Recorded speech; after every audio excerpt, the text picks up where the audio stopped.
What is the weight of a promise? Is it measured in ounces, like the worn silver of a medal, or in the crushing tonnage of a memory that will not fade? For some, it is the only currency that matters. A silent contract written in blood and sacrifice, binding souls across the gulf of death itself. It is a weight that can either anchor a man to the bottom of an ocean of grief or become the foundation upon which he builds a new life. A fortress, a sanctuary, for a man who had lost everything. It was the only thing left. The cold was a physical entity. It had teeth. It gnawed at the thin fabric of the worn army surplus blanket, searching for the fragile warmth of the man huddled beneath it. Arthur Jensen felt the cold in his bones, a deep, aching chill that felt less like a temperature and more like a permanent state of being. It was the same cold he remembered from a winter in the Ardennes, a lifetime ago, but this was a different kind of war. This was a war of attrition against the city itself, against the concrete that leached warmth from his body and the indifference that froze his soul.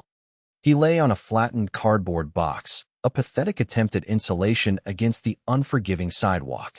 His bed was a shallow alcove, the recessed doorway of a shop that sold things he could no longer imagine owning.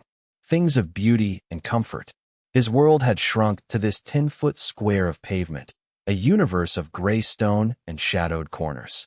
Beside him, a massive form shifted, a low whine cutting through the moan of the wind that funneled down the alley. Arthur reached out a trembling, gloved hand, the fingers stiff with arthritis and cold. He laid it on the thick fur of the German shepherd pressed against his side. "Easy, boy. Easy, Sarge." The dog, Sarge, nudged his head under Arthur's hand, his own form of reassurance. He was a magnificent animal, even in these diminished circumstances. A purebred German shepherd, but one built on a grander scale than most. His shoulders were broad, his chest deep, a powerhouse of muscle and bone. His coat was a classic black and tan, but it was marred by the geography of a hard life. A long, puckered scar ran down his left flank, a silver line disappearing into the thick fur. The tip of his right ear was missing, clipped off in some long-forgotten struggle. He was a veteran, same as the man he guarded. Sarge had been a military working dog, an MPC, multi-purpose canine. He had served 2 tours in places Arthur only knew from the news. Places of dust and sun and sudden, violent noise. The dog had been retired out due to an injury, the same one that gave him the scar. An IED. The blast had taken his handler, a young Marine corporal whose name was tattooed on the inside of Sarge's ear, a common practice for handlers who truly loved their partners. Arthur had found Sarge in a county shelter, listed for euthanasia. The dog was deemed too aggressive, too traumatized for a normal home. He was days from death. Arthur saw the truth in the dog's eyes. He didn't see aggression. He saw grief. He saw a soldier left behind, a warrior with no war to fight, lost in a world that didn't understand his language of loyalty and duty. The shelter staff were afraid of him. Sarge would not let anyone near his kennel, a low, constant growl his only communication. But when Arthur approached, leaning heavily on his cane, the old man spoke to him not as a dog, but as a fellow soldier. He spoke of formations and guard duty, of loss and the long, quiet nights that follow. The growling stopped. Sarge had stood, walked to the chain link, and pressed his scarred head against the wire. They had been inseparable ever since. That was 2 years ago, 2 years of a slow, grinding descent. First, the last of his savings had run out after his wife, Martha, passed. The medical bills had been a mountain, and he had thrown every penny he had at it, a desperate, futile attempt to hold back the tide. After she was gone, the silence in their small home was louder than any explosion he'd ever heard. Then came the foreclosure. The letters, first polite, then demanding, then final. He had sold what little he had of value, but it was never enough. The final, most bitter pill had been the medal. His Medal of Honor. He had earned it on a frozen hill in Korea, for actions he rarely spoke of and tried never to remember. It was not a trophy to him. It was a memorial. It represented the lives of the men who had not come home from that hill. It was a piece of his soul, cast in metal and draped in ribbon. But the hunger had been a gnawing beast, not just for him, but for Sarge. A man can endure his own starvation. He cannot endure watching his only friend, his brother in arms, waste away. He had taken it to a man. a well-dressed, soft-spoken man named Thorne who ran an antique and collectibles shop downtown. The sign said he specialized in military memorabilia. Thorne had examined the metal with a jeweler's loupe, his face a mask of polite sympathy. He had spoken of the market being down, of reproductions flooding the collector's space, of the difficulty in authenticating such items. He had offered Arthur $500. Arthur knew, even then, it was a crime. He knew the metal was worth exponentially more.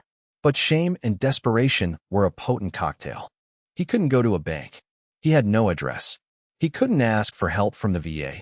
The bureaucracy was a labyrinth he no longer had the strength to navigate. He needed the money. Now. For dog food. For a few hot meals. For another week of life. He had taken the money, his hand shaking as he signed the receipt. He had walked out of the store feeling like a ghost, leaving a part of himself behind in a velvet-lined box. That $500 was long gone now. It had vanished like smoke, spent on the barest necessities. And now the cold was back, more relentless than ever. A storm was rolling in, the sky a bruised purple. The wind carried the scent of snow. Sarge whined again, a higher, more urgent pitch this time. He shifted his massive body, trying to press even closer, to shield Arthur from the wind. He was a living furnace, a wall of fur and loyalty. Arthur buried his face in the dog's neck, the scent of the animal a comfort against the smell of exhaust and decay. "It's all right, boy," he whispered, his own voice raspy. "We've seen worse. We just need to hold the line. Just a little longer." But he was lying. He had never seen worse. Not like this. The enemy here wasn't a man with a rifle. It was a slow, creeping death by 1,000 cuts. It was invisibility. He was a ghost haunting the city he had once sworn to protect. People walked by, their eyes averted, their faces buried in phones or scarves. They saw the tattered clothes, the grime, the dog. They didn't see the man. They didn't see the soldier. They saw a problem to be ignored. He closed his eyes, the image of Martha's face swimming in the darkness behind his lids. Her smile, the way she used to touch his cheek. He had promised her he would be strong. He had promised her he would live. He was failing. The weight of that broken promise was the heaviest burden of all. The cold was winning. Miles away, in the sterile silence of a minimalist apartment, another soldier was fighting a different war. Jack didn't sleep. Not really. He rested. He entered a state of low-level awareness, a holding pattern where his body could recover, but his mind never fully shut down.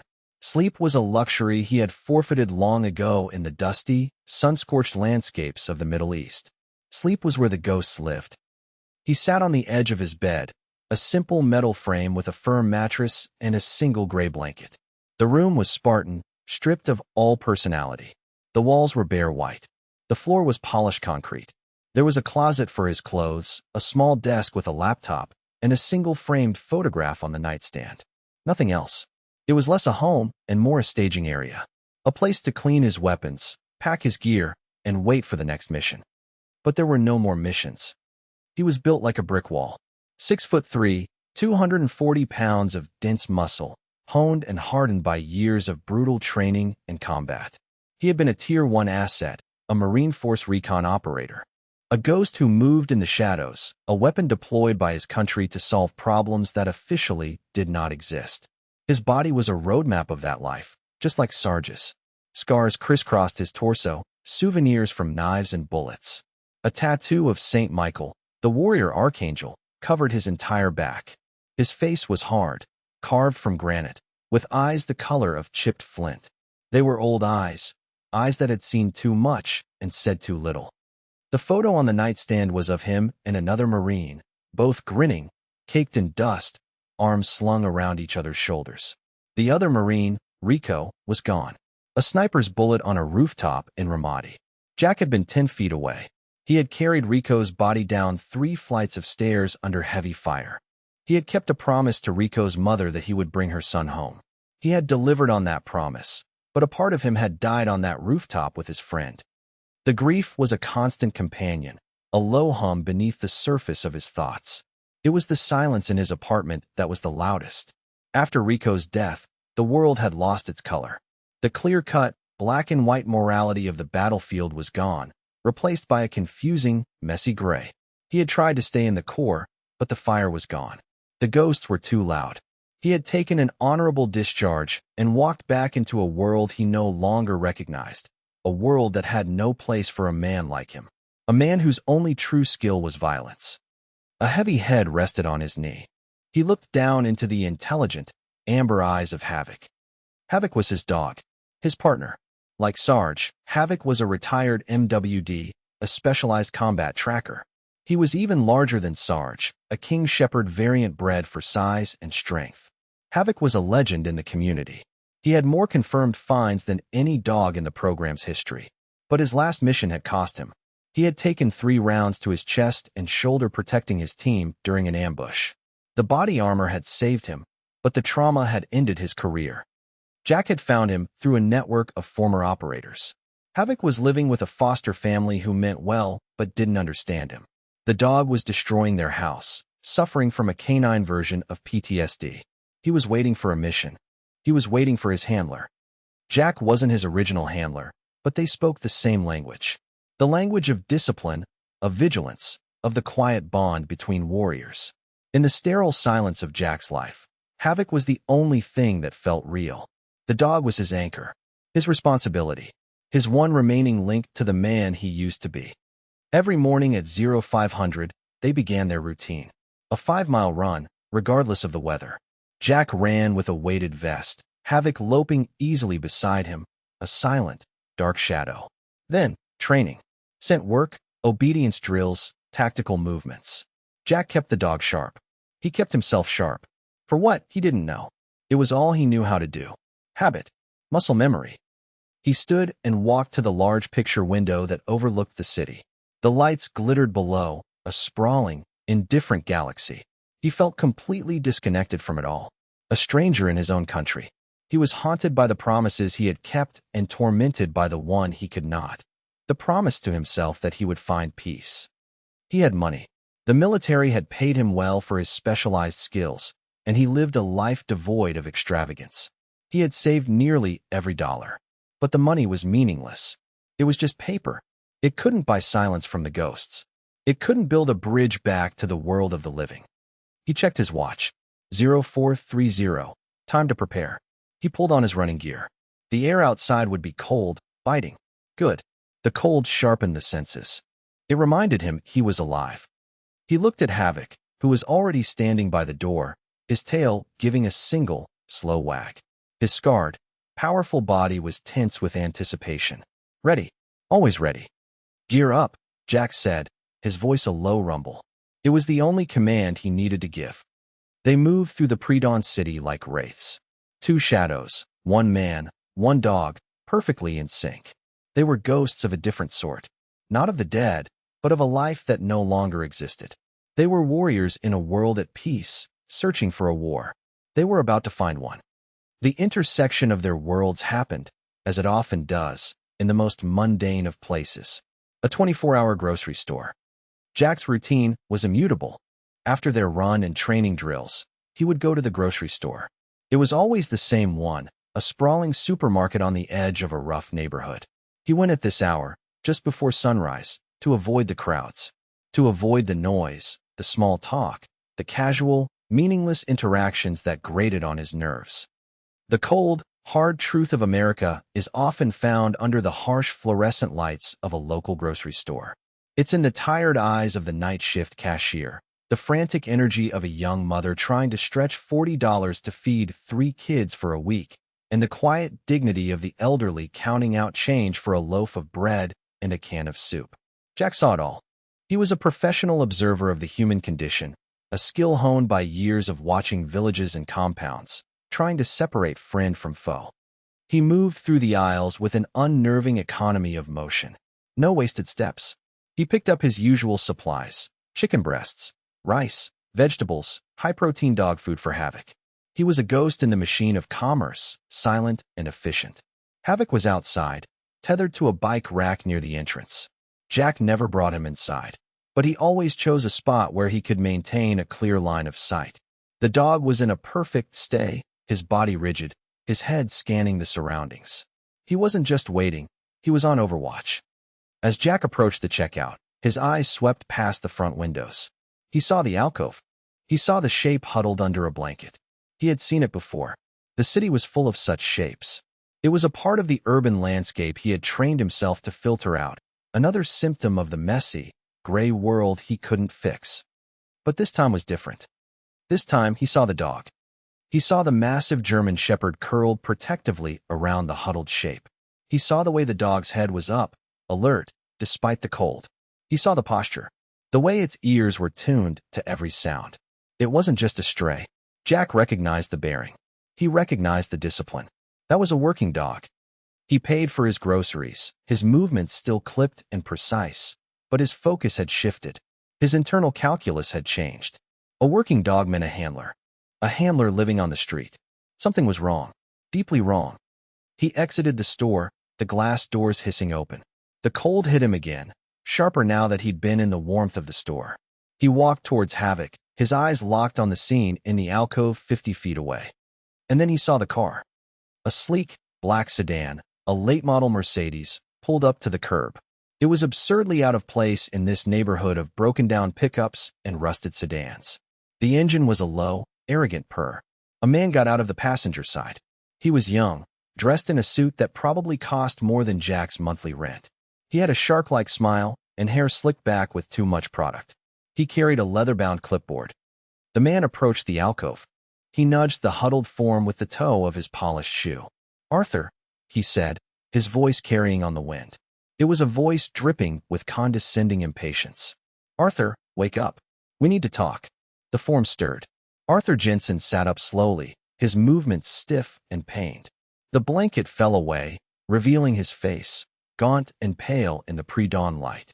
He blinked, confused. Sarge, the German shepherd, was instantly on his feet. A growl started deep in his chest, a sound like grinding stone. It was not a warning. It was a promise of violence. His body was coiled like a spring, every muscle taut. The man in the suit, whose name was Kevin, took a half-step back, his smile faltering. "Control your animal, Arthur. Mr. Thorne is very disappointed. You missed your check-in." Arthur shook his head, trying to clear the fog of sleep and cold. I couldn't get there. The bus." "Excuses," Kevin snapped, his fear turning to irritation. He thrust the clipboard forward. "Mr. Thorne has been very generous. He has offered to consolidate your situation. He's willing to take on your outstanding debts, provide a small stipend. All you need to do is sign over the assets." "What assets?" Arthur's voice was a weak croak. "I have nothing left." "The dog," Kevin said, gesturing with the pen. "He's a purebred. A military dog. There are collectors. He has value. Sign him over, and Mr. Thorne will provide you with a room at a shelter. A warm bed. 3 meals a day. It's a good deal, Arthur. The best you're going to get." The world seemed to stop. For Jack, standing 50 feet away, the ambient noise of the city faded to nothing. The hum of the fluorescent lights, the rumble of a distant truck, the whisper of the wind, it all vanished. All he could hear was the blood pounding in his ears. All he could see was the predatory gleam in the young man's eyes and the utter devastation on the old man's face. Arthur stared at Kevin as if he'd been struck. He wrapped a protective arm around Sarge's neck. The dog's growl deepened, vibrating through the old man's body. "No," Arthur said, his voice suddenly firm, infused with a strength that hadn't been there moments before. "Never. He's not an asset. He's my family." "Don't be sentimental," Kevin sneered. "It's a dog. A stupid animal. Mr. Thorne is making you a final offer. Sign the paper, or we'll have animal control declare him a stray and a public menace. Either way, he's gone. This way, at least you get something out of it." That was it. The line. The black and white clarity Jack had been missing. The world snapped back into sharp focus. Here was the enemy. Here was the mission. Beside him, Havoc had gone rigid. He hadn't made a sound, but his entire body had shifted into what Jack called the vanguard stance. Head low, shoulders bunched, eyes locked on the threat. He was waiting for the command. He had identified the target. Jack didn't give a verbal command. He didn't need to. He simply dropped the grocery bags. The plastic rustled, a small sound in the growing tension. He took one step forward. Then another. Kevin was so focused on bullying the old man that he didn't notice the mountain moving towards him until Jack's shadow fell over him. He looked up, his sneer dissolving into confusion, then alarm. He saw a man who seemed to be carved from the rock of the earth itself, whose eyes were burning with a cold fire that promised nothing but pain. "Who the hell are you?" Kevin stammered, trying to regain his composure. Jack didn't answer. His eyes were not on Kevin. They were on Arthur. He saw the tattered uniform jacket, the worn-out combat boots. He saw the deep, soul-crushing weariness in the old soldier's face. And he saw the fierce, unbreakable loyalty in the way the man protected his dog. Jack's gaze shifted back to Kevin. His voice, when it came, was low and flat, devoid of emotion, which made it all the more terrifying. "Walk away now." It wasn't a request. It was a statement of fact, a final chance to de-escalate. Kevin, buoyed by the arrogance of his position and the expensive car idling at the curb, made a fatal mistake. He puffed out his chest. "This is a private business matter. It doesn't concern you. Now back off before I call the police." Jack's expression didn't change. He simply reached out and took the clipboard from Kevin's hand. He didn't snatch it. He just took it, his fingers wrapped around the leather. And for a moment, Kevin tried to hold on, but it was like trying to resist a hydraulic press. Jack's grip was absolute. He glanced down at the paper. It was a legal document, dense with fine print. A bill of sale and transfer of ownership. The item being sold was listed as Canine Asset, German Shepherd, male. The price was $1. Below it was a line for Arthur's signature. Jack looked from the paper back to Kevin. He held the man's gaze for a long, silent second. Then, with a slow, deliberate motion, he tore the clipboard in half. The sound of the plastic board snapping was like a gunshot in the cold morning air. Kevin stared, his mouth agape. The color drained from his face. The predator had just realized he was facing an apex predator. "I said," Jack repeated, his voice dropping another octave, becoming a gravelly whisper that was more menacing than any shout. "Walk away." This time, Kevin understood. He stumbled backward, tripping over his own expensive shoes. He scrambled to his feet and practically dove into the passenger seat of the Mercedes. "You're going to regret this," he yelled, his voice thin and reedy. "Mr. Thorne will hear about this." The car sped away, its tires squealing in protest. Silence descended again. Jack stood there, the two halves of the broken clipboard in his hand. He dropped them to the ground. He turned his attention back to the alcove. Arthur was staring at him, his expression a mixture of awe, fear, and profound gratitude. Sarge was still tense, but his growl had subsided. He seemed to be looking to Arthur for guidance, his intelligent eyes flicking between his master and the giant who had just appeared. Jack took a slow, non-threatening step forward. He knelt, not in a subservient way, but to bring himself down to their level. A tactical movement to reduce his perceived threat. He looked at the dog first. "At ease, soldier," he said softly. Sarge seemed to understand the tone, if not the words. The tension in his shoulders eased slightly. He sat back on his haunches, but his eyes never left Jack. Jack then looked at Arthur. He saw the man more clearly now. The lines on his face were not just from age, but from hardship. The kind of hardship that grinds a man down to his very foundations. "Are you hurt?" Jack asked. Arthur shook his head, unable to find his voice. He just clutched Sarge's fur tighter. Jack noticed the grocery bags he had dropped. The contents were fine. He walked over, picked them up, and returned, setting them down near Arthur. He reached into one bag and pulled out the large bag of high-protein dog food. He ripped it open with his bare hands. Then he took out a container of roasted chicken from the deli. He looked at Arthur. "Is he cleared to eat?" A simple question, but it was layered with meaning. It was the question of a professional. Is the dog on a restricted diet? Does he have allergies? It showed respect for the handler. Arthur finally found his voice. "Yes, he can eat anything." Jack nodded. He poured a small mound of the expensive kibble onto a clean piece of cardboard from Arthur's makeshift bed. Then he tore off pieces of the warm chicken and placed them on top. He pushed it slowly towards Sarge. The dog looked at the food, then at Arthur, waiting for permission. Arthur gave a small, almost imperceptible nod. Sarge devoured the meal in seconds, his tail giving a few grateful thumps against the concrete.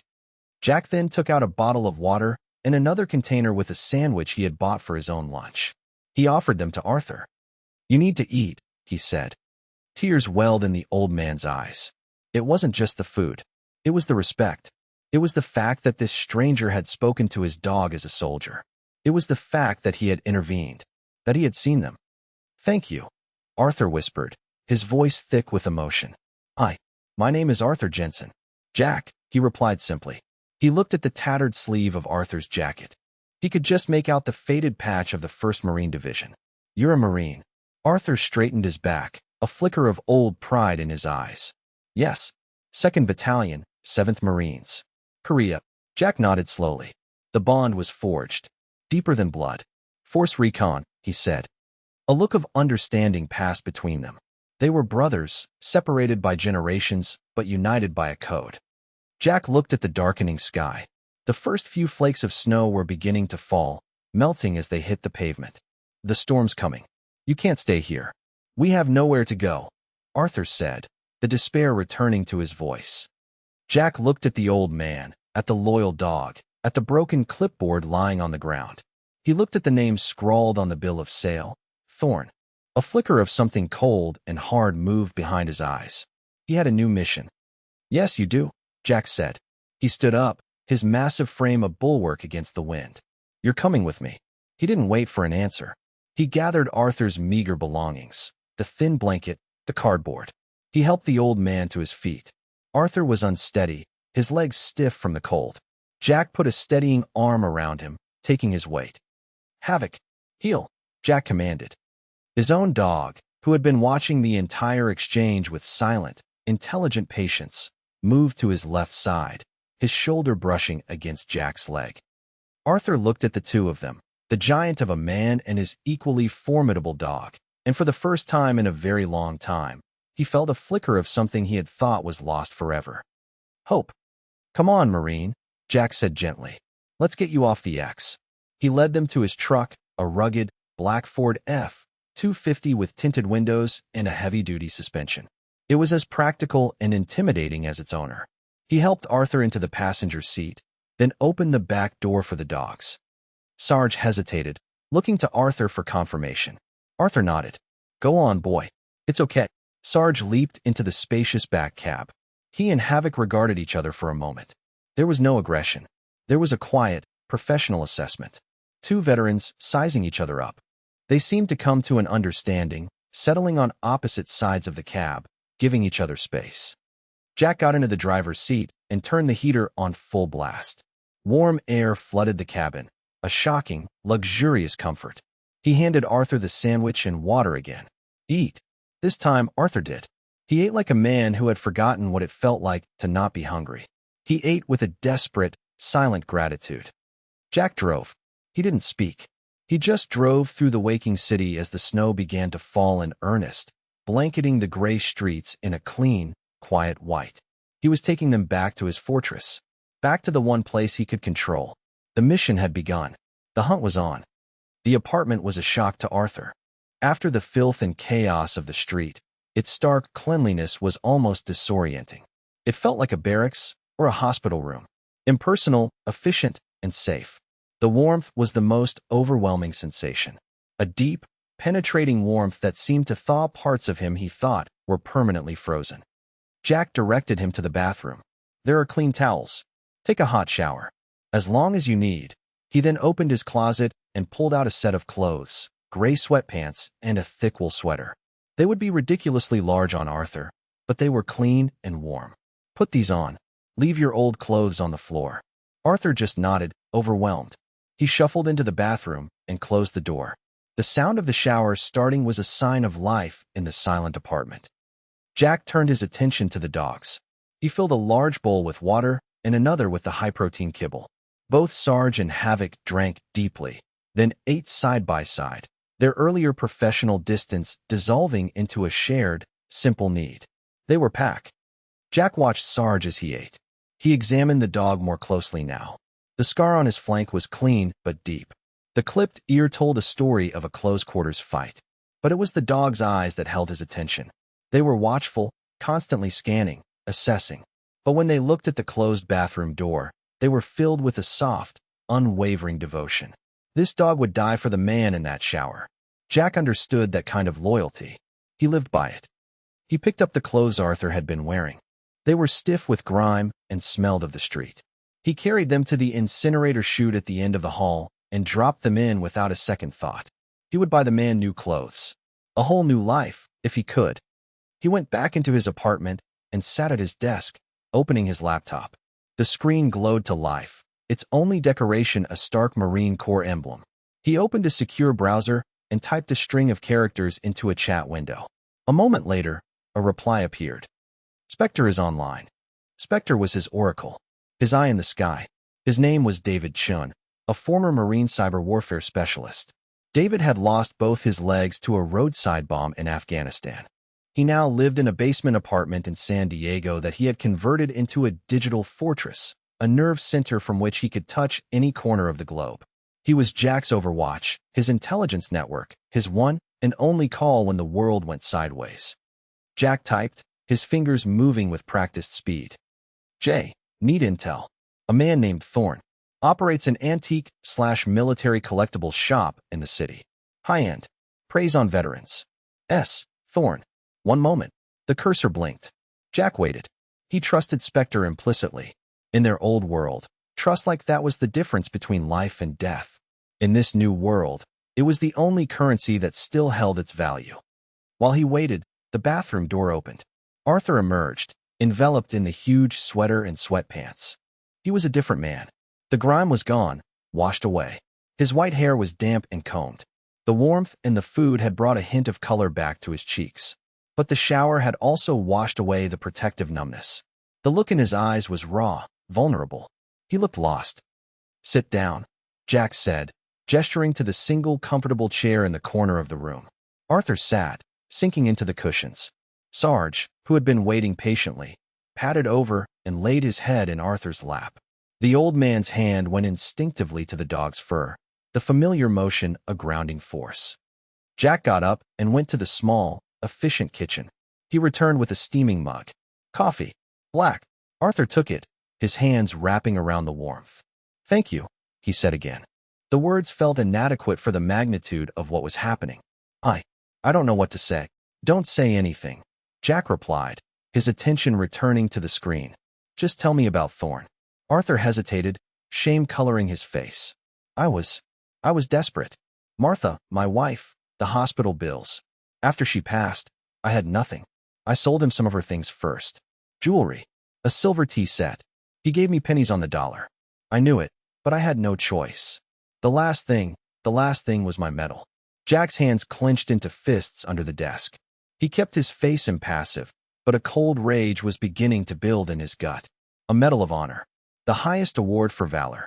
Sold for pocket change to a predator in a suit. He gave me $500 for it, Arthur said, his voice barely a whisper. It was for Sarge. For food.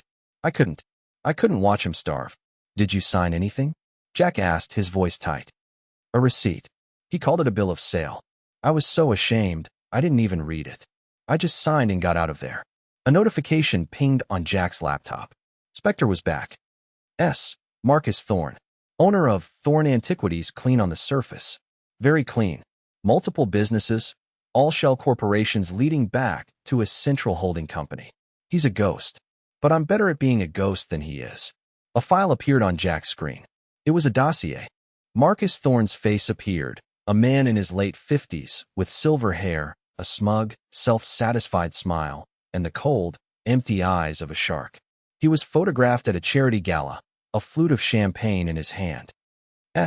He's not just an antique dealer. He's a parasite.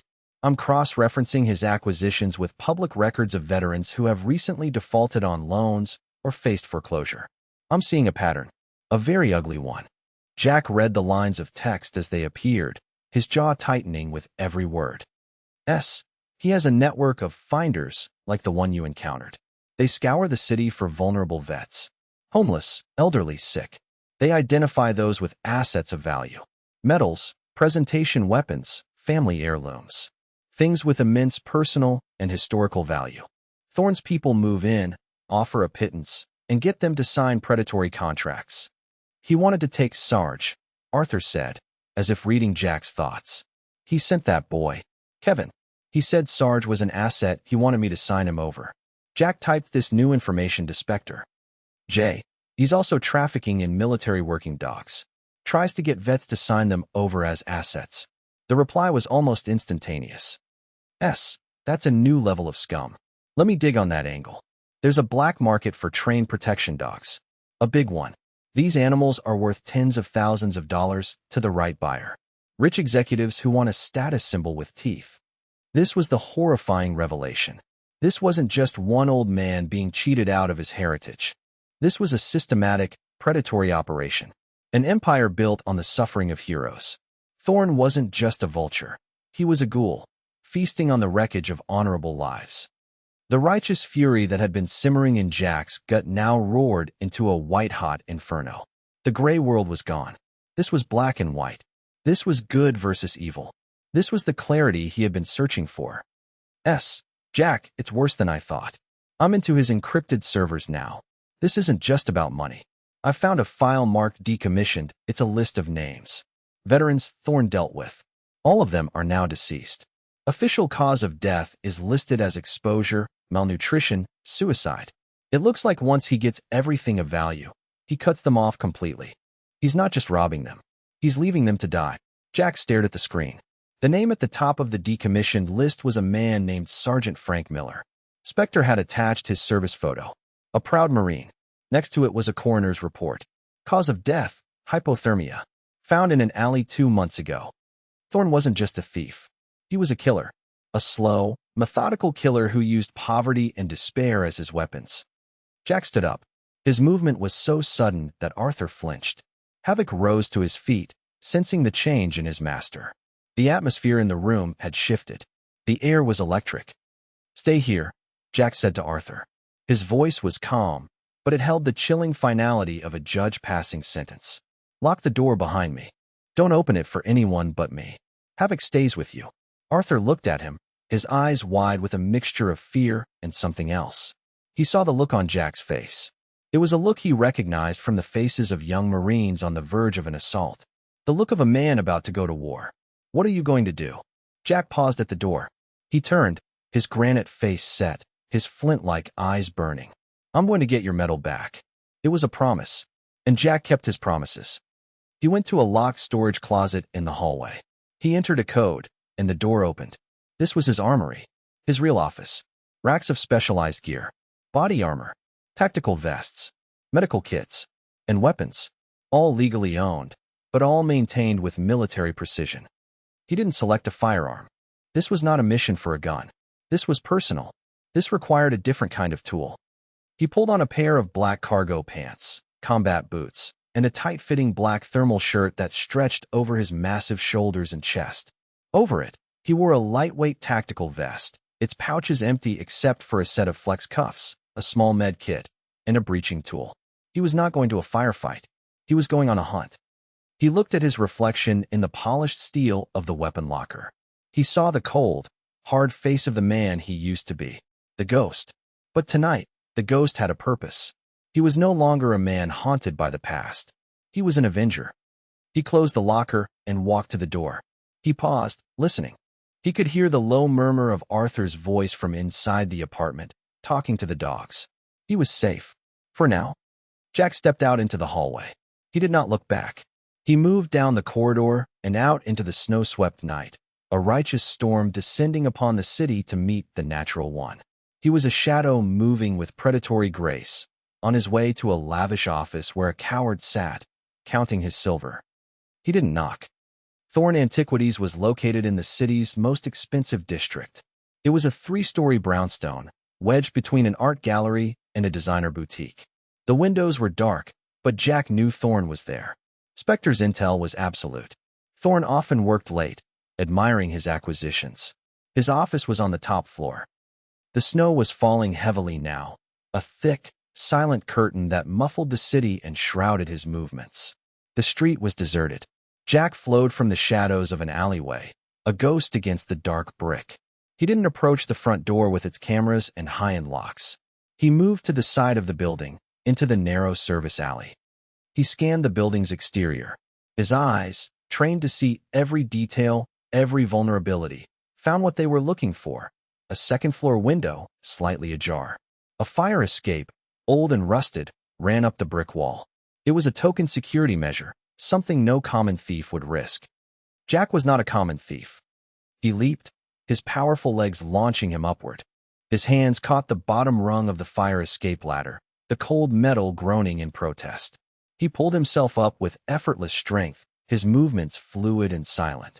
He ascended the ladder not like a man climbing, but like a predator scaling a cliff face. He made no sound. His feet found purchase on the iron latticework without a single scrape. He reached the second-floor landing. The window was, as he'd assessed, unlocked. A foolish oversight born of arrogance. Thorne believed his wealth and location made him impregnable. He was wrong.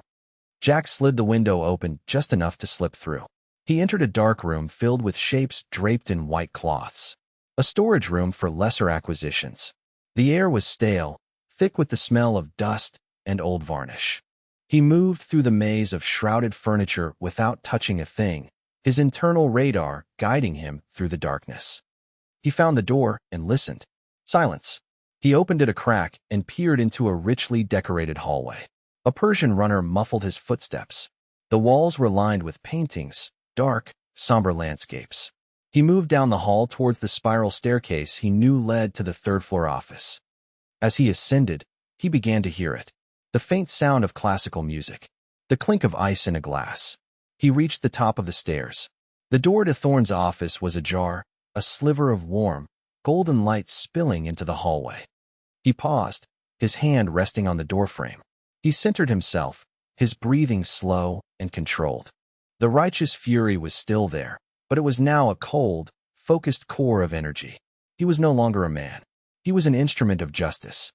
He pushed the door open and stepped inside. Marcus Thorne was sitting behind a massive mahogany desk, a crystal tumbler of amber liquid in his hand. He was admiring a small, velvet-lined box on the desk in front of him. Inside, nestled on a bed of black silk, was a star-shaped medal hanging from a blue ribbon. Arthur Jensen's Medal of Honor. Thorne looked up, his eyes widening in surprise, then narrowing in annoyance. "Who the hell are you?" he demanded, his voice sharp with the arrogance of a man unaccustomed to being challenged in his own domain. "This is a private office. How did you get in here?" Jack didn't answer.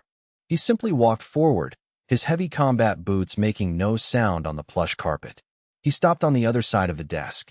His shadow fell across Thorne, eclipsing the warm lamplight. He was a mountain of retribution, silent and immovable. Thorne's annoyance began to curdle into fear. He was looking at a man who did not belong in his world of soft hands and calculated cruelties. This man was something primal, something dangerous. Thorne's gaze flickered to the phone on his desk, then to the panic button hidden underneath. "Don't," Jack said.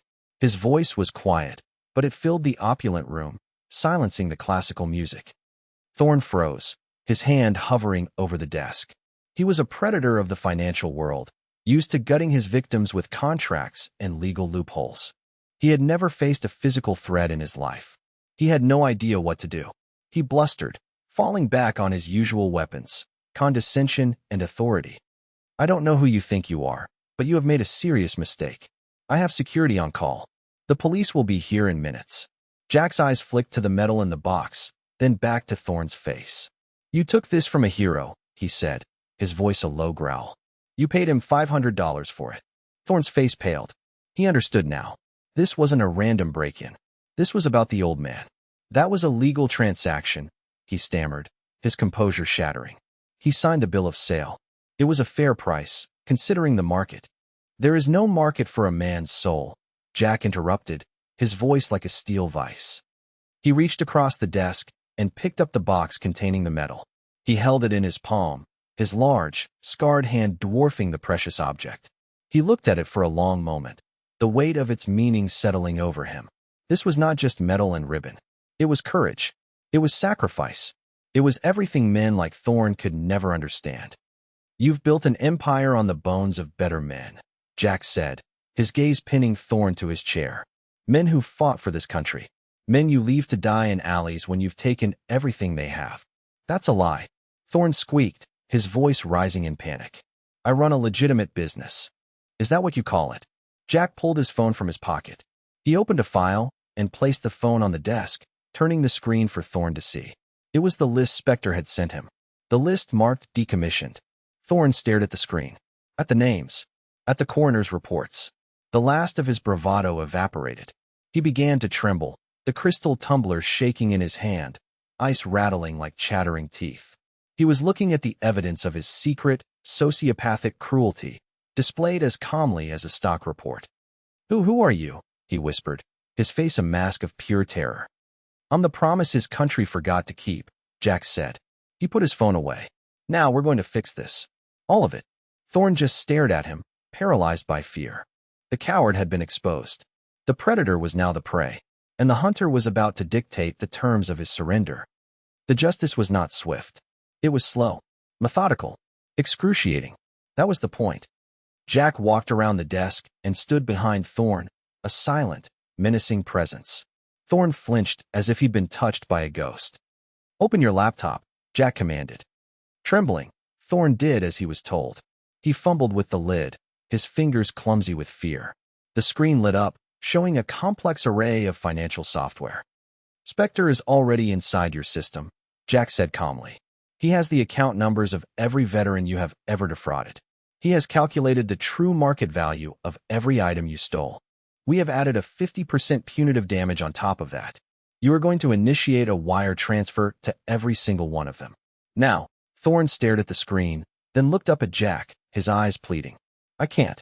That's millions of dollars. It would ruin me." "Yes," Jack said. "That's the idea." He placed a hand on the back of Thorne's expensive leather chair. He didn't apply pressure. He just let it rest there. But the threat was implicit. Thorne could feel the immense, controlled power in that hand. He whimpered.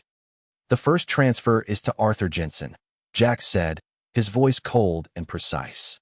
"Spectre is routing it to a new account we've established for him. The value of his wife's jewelry, the silver set, and the market value of a Medal of Honor, which, for your reference, is priceless. But we've settled on a figure of $250,000, plus the punitive fee. You will transfer $375,000 to him. Do it." Sweat poured down Thorne's face. He knew he had no choice. This man was not negotiating.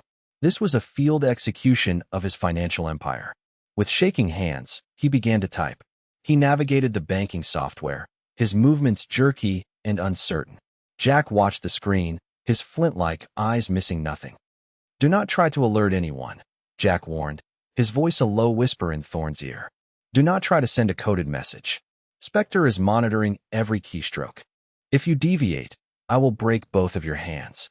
Thorne sobbed quietly as he filled in the numbers. He hit confirm. A message appeared on the screen. "Transfer successful." "Good," Jack said. "Now the next one. Sergeant Frank Miller's family. He had a daughter. She's trying to pay for college. You're going to fund her entire education and her graduate degree. Next." For the next hour, Jack stood over Thorne, dictating the terms of his ruin. One by one, Thorne transferred his ill-gotten wealth back to the people he had destroyed or to their families. It was a systematic dismantling of his life's work. With every confirmed transfer, a piece of his empire crumbled. Jack was not just taking his money, he was erasing him. While Thorne worked, Jack moved around the office.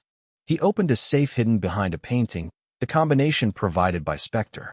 Inside were hard drives, ledgers, and more physical items. He found a collection of dog tags, presentation pistols, and a folded American flag from a soldier's funeral. He gathered them all, his movements precise and filled with a cold, reverent anger. He placed them in a tactical bag he had brought. He found the inventory ledger for the trafficked dogs. It listed animals, their military specializations, and the prices they had fetched. He sent a photo of the ledger to Spectre. "J, we have more soldiers to bring home." "S, I'm on it. I have locations for 3 of them. Wealthy estates in the suburbs. We'll get them back." Finally, the last transfer was complete. Thorne's accounts were gutted. He slumped in his chair, a broken man. He was weeping openly now, pathetic, shuddering sobs. "Please," he begged, looking up at Jack. "Take whatever you want. Just go. Leave me alone." Jack looked down at the sniveling creature. He felt nothing. Not pity, not satisfaction. Just the cold, clean feeling of a job done. "I'm not done," Jack said. He took out his phone and made a call. It was to a private number at the FBI, a man who owed him a favor from a past life. "I have Marcus Thorne," Jack said, his voice flat.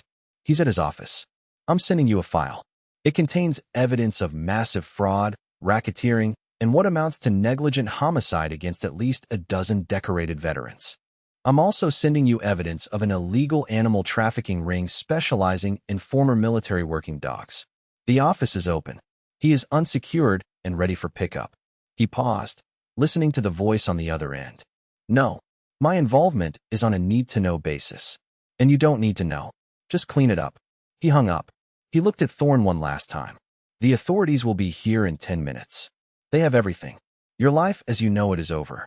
You will die in prison. But you will not die a wealthy man. You will die with nothing, just like the men you destroyed. Jack turned and walked out of the office. He did not look back. He left Thorne weeping amidst the ruins of his life. He carried the bag of recovered honor and the velvet box containing Arthur's medal.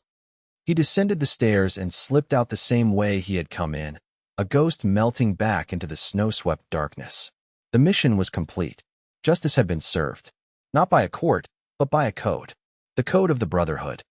The first light of dawn was breaking as Jack pulled his truck back up to his apartment building. The snow had stopped, blanketing the city in a pristine, silent white. The world felt clean, new. He entered his apartment. The first thing he saw was Arthur, asleep in the comfortable chair. His face, even in sleep, looked more peaceful than it had just hours before. On the floor, curled up together in a single, massive pile of fur, were Havoc and Sarge. They were sleeping flank to flank, a new pack forged in the quiet of the night. Jack smiled. A true, small smile. It felt foreign on his face. He walked over to Arthur and gently touched his shoulder. The old man's eyes fluttered open. He looked up at Jack, his gaze clear and questioning. Jack didn't say a word. He simply opened his hand. In his palm was the velvet box. He opened it and held it out. Arthur stared at the Medal of Honor, gleaming in the soft morning light. His breath hitched. Tears streamed down his face. But these were not tears of sorrow or shame. They were tears of restoration, of honor reclaimed. With a trembling hand, he reached out and took the medal. He clutched it to his chest, his eyes closed, whispering a single word. Martha. Jack let him have his moment. He then sat down at his desk and turned his laptop towards the old Marine. There's more, he said. He showed Arthur the bank account. He showed him the balance. $375,000. Arthur stared at the number, his mind unable to process it. I don't understand. It's your money, Jack explained. Restitution. For everything he took from you. With interest.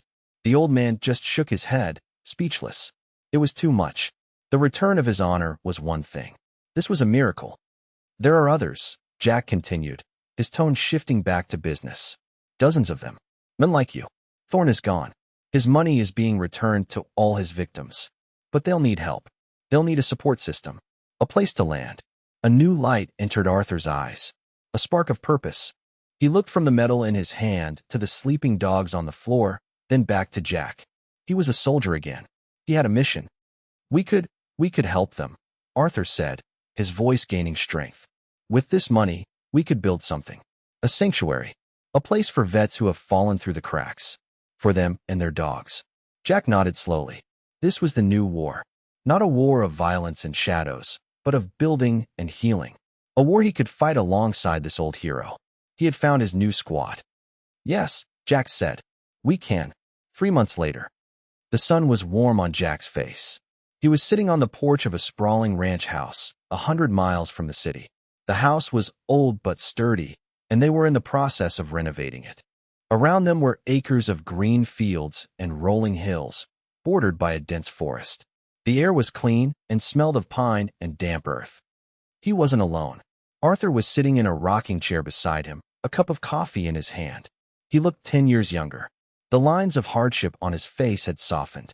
He was wearing new clothes, his back was straight, and his eyes were bright with purpose. He was the director of their new foundation, the Vanguard Project. At their feet, Havoc and Sarge lay in the sun, lazy and content. They were no longer just soldiers. They were guardians of this new, peaceful kingdom. 2 other dogs, a Belgian Malinois and another shepherd, both rescued from the estates of Thorne's wealthy clients, were chasing a ball in the yard.